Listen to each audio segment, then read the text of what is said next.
আসসালামু আলাইকুম প্রিয় ভিউয়ার্স, আপনারা কেমন আছেন? আশা করি সব মিলিয়ে মিশিয়ে আছেন একরকম। থাকতে হবে, কিছু করার নেই। আমিও এই দেখুন ঘর থেকে বের হয়ে গিয়েছি। মেট্রো রেল ধরে চলে যাব ছেলে মেয়েদের কাছে, যেই ছেলেমেয়েরা আমাদের জন্য এত কষ্ট করছে। এদের কি দিয়ে এই ত্যাগের বিনিময়ে আমরা ধন্যবাদ দিব জানি না। এক শ্রেণীর লোক তো মেট্রো রেলে চড়া বন্ধ করে দিয়েছে, বলছে 1 বছর 2 বছর লাগবে। এখন তো এই সামান্য কদিনেই ঠিক হয়ে গেল। দেখুন চলে আসলাম মেট্রো রেল দিয়ে ঢাকা ইউনিভার্সিটির কাছে। আমার ছেলে ত্রাণ নিয়ে অলরেডি চলে গেছে কুমিল্লা, বুড়িংচর, ফেনী। ওখানে ওর ভার্সিটির বন্ধু বান্ধবরা আছে, তো অনেক কষ্ট করছে পানির ভিতরে ত্রাণ দেওয়া। আর আমি মা হয়ে ঘরে আর থাকতে পারলাম না।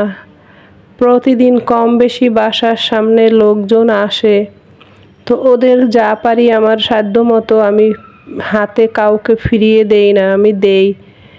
আজ একটু মনে হলো যে এখানে এসে আমি এই ছেলে মেয়েদের সামনে কিছু সামিল হই। তাই মন চটপট করছে, যেহেতু ছেলে তার বন্ধুবান্ধব নিয়ে গেছে। আমি আর ঘরে বসে ওই ঘরের সামনে যারা আসে তো ওদের একটু একটু দেই, এটা আর মন ভরলো না। তো চলে গেলাম আপন মনে। আমি কিছুটা সময় একটা মাঠের কোণে একটু জিরিয়ে তারপর ওদের সামনে যাই। খুব ভালোও লাগছে, আনন্দও লাগছে, আবার গর্বে বুক ভরেও যাচ্ছে। বাংলার ছেলেদের কি দিয়ে এই ত্যাগের বিনিময়ে আমরা তাদের সান্ত্বনা দিব। দেখুন কত মানুষ দাঁড়িয়েছে আজকে।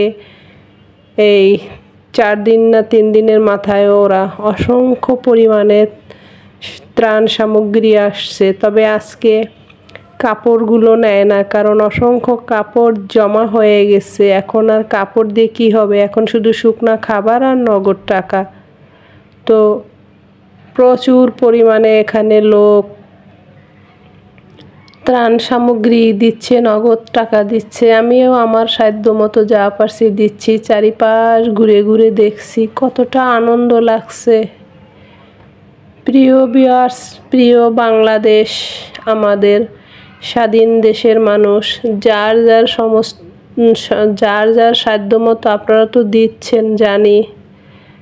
তারপরে ওই যে রাস্তায় এক শ্রেণীর লোক বের হয়েছে, বিভিন্ন আন্দোলন করছে। প্লিজ আপনারা এরকম কোনো আন্দোলনে এই মুহূর্তে যেয়েন না, কারণ এখন এই সময় আমরা এদের সহযোগিতায় হাত বাড়িয়ে দেব সবাই। তারপর না হয় অন্যদের কথা, কোনো কাজ, কোনো ইচ্ছা থাকলে সেইটা পরে দেখা যাবে। সামান্য কয়টা দিন হইল স্বাধীন, এর ভিতরে এত দাবি দেওয়া নিয়ে সচিবালয় ঘেরাও করা ঠিক না। ওরে এত বছর কি করলেন, এই 2 দিনে আপনাদের রাস্তায় বের হইতে হইল। আর আমাদের ছেলেমেয়েরা এখানে খাটতে খাটতে মরে যাচ্ছে। ঠিক মতো খাওয়া নাই, নাওয়া নাই, মায়ের কাছে আসতে পারে না ঠিকভাবে, একটু বসে খাওয়া দাওয়া করতে পারে না। আর আপনারা সবাই আন্দোলনে নেমে গেছেন, এক একজনের এক এক দাবি নিয়ে। এইটা কেমন বাংলাদেশ? আপনারা কেমন? ধিক্কার জানাই আপনাদের। আপনাদের সময় তো ছিল সামনে, আপনারা এইভাবে বেরিয়ে গেলেন। আমাদের ছেলেমেয়েরা পানির ভিতরে ঝাঁপিয়ে পড়ছে সমস্ত ত্রাণ সামগ্রী নিয়ে, কত কষ্ট করে। আর আপনারা এইভাবে একটা নির্লজ্জ বেহায়ার মতো সচিবালয় ঘেরাও করতে গেছেন। এইটা কি হইল? আপনাদের করা উচিত। আপনারা সময় সাপেক্ষে পর্যায়ক্রমে যাবেন, কোনো একজন আর দুইজনের মাধ্যম হয়ে। এভাবে তো অনেক লোক জড়ো হয়ে পরিবেশ নষ্ট করার দরকার ছিল না। যাই হোক, সামনের দিকগুলো আপনারা বুঝবেন যে আমরা এখন কোন সময়ে আছি। সামান্য 1-2 দিন হইতে পারলো না, আপনারা দাবি নিয়ে গেছেন। আমার বলাটা অতিরিক্ত হয়ে গেছে, কারণ আমার ভিউয়ার্স যারা 2-1 জন দেখে তারা এরকম না। আর এই ভিডিও সবাই দেখেও না যে আমি এইভাবে বললাম। তবুও যারা দেখবে 2-4 জন অন্তত একটু বুঝবেন। প্রিয় ভিউয়ার্স, ওই কালো পলিথিন দিয়ে দেখুন কি পরিমাণে মালামাল ঢেকে রাখা আছে। এগুলো কিন্তু পোশাক সামগ্রী। অসংখ্য ভিতরেও আছে বাহিরেও এরকম পলিথিন দিয়ে ঢেকে রাখছে, কারণ বৃষ্টি হয়। তো সামনের দিকে কেউ পুরানো কাপড় চোপড় নিয়ে যাবেন না, শুধু শুকনো খাবার বা নগদ অর্থ টাকা যার যেমন সাধ্য। তো কি আর বলবো, গর্বে বুক ভরে যায়। এই আমার স্বাধীন বাংলার ছেলে মেয়েরা এত সুন্দর করে ডিসিপ্লিন গুছিয়ে তারপরে সবার কাছে সব জিনিস পৌঁছে দিতে যাচ্ছে। তো এর চেয়ে আর সুখ হয় না। আমরা একে অপরের পাশে এভাবে সারা জীবন লেগে থাকবো, একটার পর একটা ঝামেলা যে যাই করুক শান্তভাবে শৃঙ্খলা বজায় রেখে এভাবে আমরা দাঁড়াবো। ছাত্র, মা বাবা, ভাই বোন, বৃদ্ধ মা বাবা, ছোট সোনামণিরা, বাচ্চারা। যাই হোক, আমি বেশি বলে ফেললাম। প্রিয় ভিউয়ার্স, চলে যাচ্ছি আমি এখান থেকে, কারণ ঘরে তো ফিরতেই হবে। আমাদের ওই ছেলে মেয়েদের জন্য এখন আজান পড়ছে মাগরিবের। দোয়া করি ওদের সুস্বাস্থ্য কামনা, ওরা সুন্দরভাবে দিয়ে চলে আসুক।